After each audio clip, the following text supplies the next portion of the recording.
صل على محمد وآل محمد.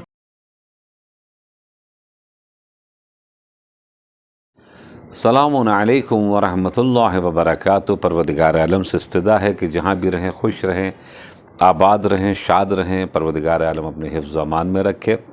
ہم آپ کی خدمت میں مستقل اور متواتر جناب فاطمہ زہرا سلام اللہ علیہا کے سلسلے سے گفتگو کر رہے ہیں انشاءاللہ تعالیٰ. چونکہ جمادی الثانی اور جمادی الاول جو ہے یہ منسوب ہے جناب فاطمہ زہرا کے ذات مقدس سے. الحمدللہ یہ 2 مہینہ مکمل طریقے سے شہادت اور ولادت کے سلسلے سے ملا ہوا ہے کہ جتنی زیادہ سے زیادہ فاطمہ زہرا کی معرفت ہوگی اتنی زیادہ شب قدر کی معرفت ہوگی. جتنی زیادہ فاطمہ زہرا کی معرفت ہوگی اتنی زیادہ آپ کو دین کی معرفت ہوگی.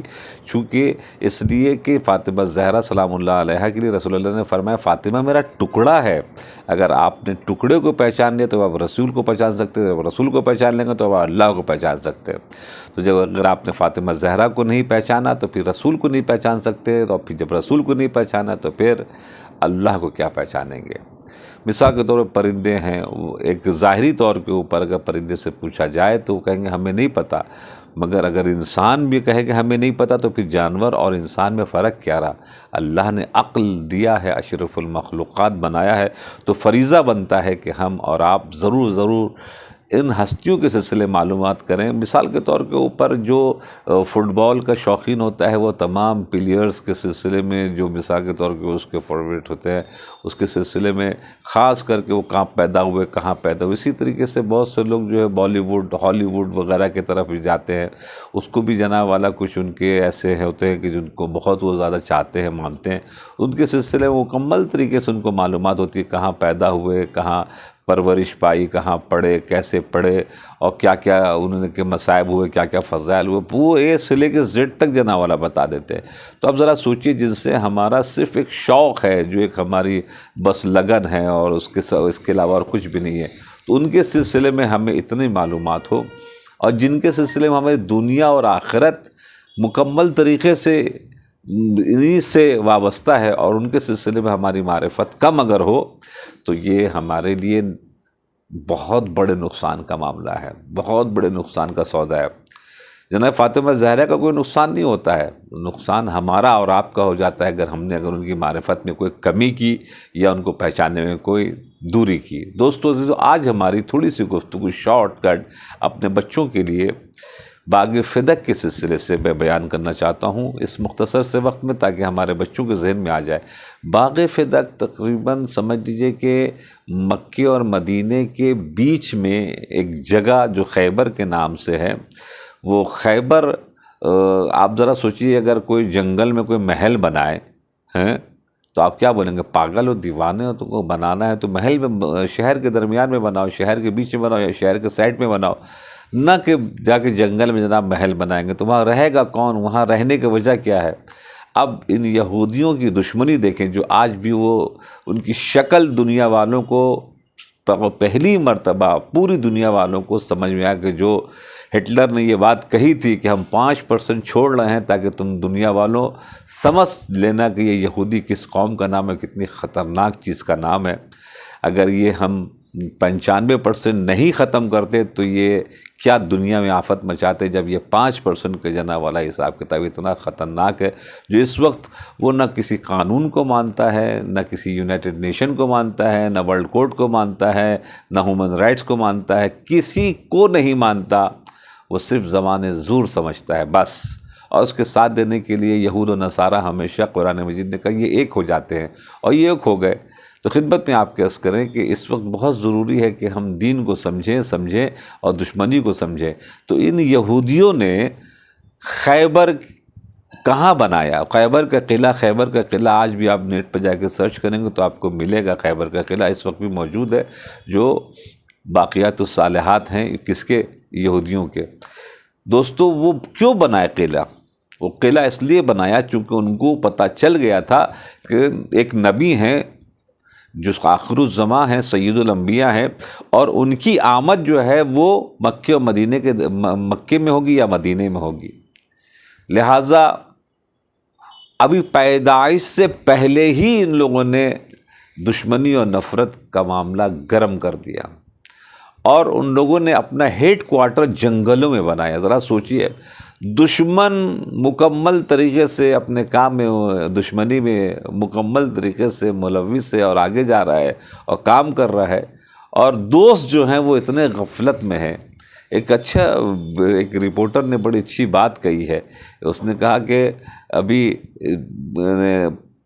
15 سے 16 ہزار لوگ مارے جا چکے ہیں، جس میں اکثر بچے اور عورتیں ہیں، اور دنیا کے مسلمان ملک خاص کر کے عرب ممالک خاموشی کے ساتھ تماشائی بنے بیٹھے ہوئے، بلکہ بہت سے تو شریک ہیں اس جرم میں۔ ورنہ کاش وہ جانوروں سے سیکھ لیتے۔ کسی ایک کوے کو آپ مار کے دیکھیے، آپ پورے کوہ جنا والا آپ کے لیے مصیبت بن جائے گا۔ آپ کسی بندر کو مار کے دیکھیں، پورے بندر جناب ایک ہو جائیں گے۔ کسی کتے کو مار کے دیکھیے، کتے جناب پورے علاقے کے ایک ہو جاتے ہیں۔ تو وہ جانور آپ ان لوگوں سے بہتر ہیں کہ جو اس وقت ان تمام چیزوں کو دیکھ رہے ہیں، اور دیکھنے کے بعد بھی جناب اپنی آواز بلند نہیں کر رہے، خاص کر کے یہ عرب لوگ۔ غیر عرب بہت سی جگہ کے اوپر مجبور ہیں، بہت سی جگہ کے اوپر وہ خود گھرے ہوئے ہیں کہ وہ کیا مثال کے طور پر انجام دے سکیں گے، مگر آپ تو ملک رکھتے ہیں، آپ کے پاس طاقت بھی ہے، پیسہ بھی ہے، آپ سے کہا جا رہا ہے کہ مثال کے طور پر آپ کم سے کم تیل دینا بند کریں، ایمبیسی بند کریں، آپ اتنا بھی کرنے کو تیار نہیں۔ لڑنے تو وہ محکوم کرنا تو بہت دور کی بات ہے۔ خوب، یہ سب چیزیں تاریخ میں ثبت ہو رہی ہیں، اب بہت اچھی بات ہو رہی ہے کہ آپ کی ان عربوں کی اصلیت سامنے آ جا رہی ہے کہ رسول اللہ کے زمانے میں کیا ہوتا ہوگا، کہ جب یہ مثال کے طور کے اوپر یہ عالم ابھی ہم لوگ دیکھ رہے ہیں۔ اب کوئی کہتا ہے کہ مولا علی کیسے قتل ہو گئے، جناب زینب کیسے بے پردہ ہو گئیں، اور مولا علی امام حسین کیسے شہید ہو گئے، یہ دیکھ لیں آج کے عرب کو، تو آپ کو سمجھ میں آ جائے گا کہ کتنی مظلومیت تھی امام حسن، امام حسین، مولا علی کے ساتھ میں۔ تب سے سمجھ میں آئے گا اصل جو اسلام جن کے پاس ہے، ان کے ساتھ ان یہودی صفت لوگوں نے کیا کام انجام دیا۔ تو دوستو عزیزو، تو ان لوگوں نے رسول کی دشمنی میں یہ خیبر کا قلعہ بنایا تھا کہ اگر مدینے میں آئیں گے تب بھی ہم لوگ مدینے کے قریب ہیں، مار دیں گے، اگر مکے میں آئیں گے تو ہم لوگ مکے میں ماریں گے۔ یہ جتنی بھی جنگیں ہوئی ہیں، چاہے وہ احد ہو، چاہے وہ بدر ہو، چاہے وہ چاہے وہ مثال کے طور کے اوپر خندق ہو، یہ تمام جنگوں میں انڈائریکٹلی یہودیوں کا ہاتھ تھا۔ ڈائریکٹ کفار مکہ تھے، مگر انڈائریکٹ یہودی تھے۔ آپ ذرا سوچیں، اس زمانے سے ان کا کام کا سلسلہ مستقل طور کے اوپر چل رہا ہے، قرآن کے خلاف، رسول کے خلاف، اسلام کے خلاف، اور آج بھی جناب مکمل طریقے سے وہ گامزن ہیں اور عمل پیرا ہیں، اور اپنے کام کو جناب وہ انجام دے رہے ہیں۔ خوب، اب سلسلے کو جناب ذرا سے لے کر آگے بڑھتے ہیں۔ تو اب وہاں پر جنگ ہوئی، 40 دن کی جنگ ہوئی، الحمدللہ مولا کائنات کے ہاتھ سے خیبر کا در فتح ہوا۔ ہمارے مومنین کو اچھی طریقے سے ماشاءاللہ معلوم، 80 کلومیٹر تقریباً وہاں سے ہے، مدینے سے دور خیبر کا قلعہ، اور آج بھی موجود ہے۔ تو اب اس سے دشمنی تو آپ نے سمجھ لی۔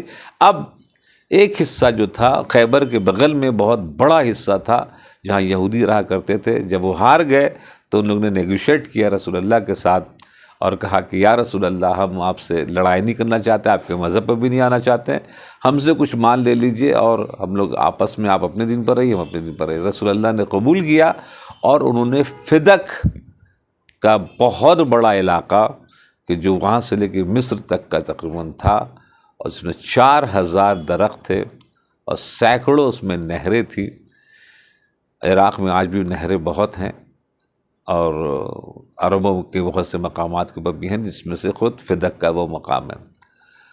تو دوستو، اس زمانے میں سب سے بہترین اور سب سے بڑا بزنس جو ہوا کرتا تھا، وہ ہوتا تھا کھجور کا۔ اس کھجور کے بزنس کے سلسلے سے پورا سسٹم جناب والا چلتا تھا۔ رسول اللہ کو جیسی دیا، تو ایک مال فیض کو بولتے ہیں کہ جو رسول کے پاس کوئی ایسی چیز آئے جس میں مسلمان شریک نہ ہوں، نہ انہوں نے گھوڑا دوڑایا ہو، نہ انہیں اونٹ دوڑایا ہو، نہ انہیں تلوار اور نیزے جناب چلائے ہو، اور وہ رسول کو اگر پرسنلی طور کے اوپر ملے تو وہ رسول اللہ کی پرسنل چیز ہوتی ہے، وہ کسی کی چیز نہیں ہوتی ہے۔ تو رسول اللہ کو جیسی یہ چیز ملی، رسول اللہ نے جیسی فوراً مکتوب، اور ایک مرتبہ رجسٹرار کو بلایا جو اس زمانے کے تھے، قرآن مجید کی آیت کریمہ نازل ہوئی، وَآتِ ذِی الْقُرْبَى حَقَّهُ، اے رسول جو آپ کو چیز پہنچی ہے جس کے اصل حقدار ہیں آپ اس کو دے دیجیے، چونکہ یہ آپ کی پرسنل چیز ہے۔ اصل حقدار کون؟ کوئی بیٹا تو تھا نہیں، بیٹیاں تو تھی نہیں، اب صرف اور صرف جناب فاطمہ زہرا سلام اللہ علیہا تھی، تو فاطمہ زہرا کو بلوایا اور بلوانے کے بعد ڈاکومنٹس ان کے حوالے کیے اور وہ پورے کا پورا حصہ جو فدق کا تھا وہ فاطمہ زہرا کو دے دیا۔ یہ کون سے سن میں ہوا ہے؟ یہ ہوا ہے سن 7 میں۔ رسول اللہ کی وفات کب ہوئی ہے، شہادت کب ہوئی ہے؟ وہ ہے 11 ہجری کی شروعات میں، تو تقریباً 4 سال، 7 8 9 10، تقریباً 4 سال جناب فاطمہ زہرا کی ملکیت تھی۔ اب وہ رسول کی ملکیت نہیں تھی، رسول اللہ کی نہیں تھی، بلکہ فاطمہ زہرا کی ملکیت تھی۔ اس ملکیت کے ذریعے سے فاطمہ زہرا اسلام کا، دین کا، غربا کا، مساکین کا، بیواؤں کا سب کا خیال رکھتی تھی اور فائنینشلی طور کے اوپر سبوں کی مدد کیا کرتی تھی۔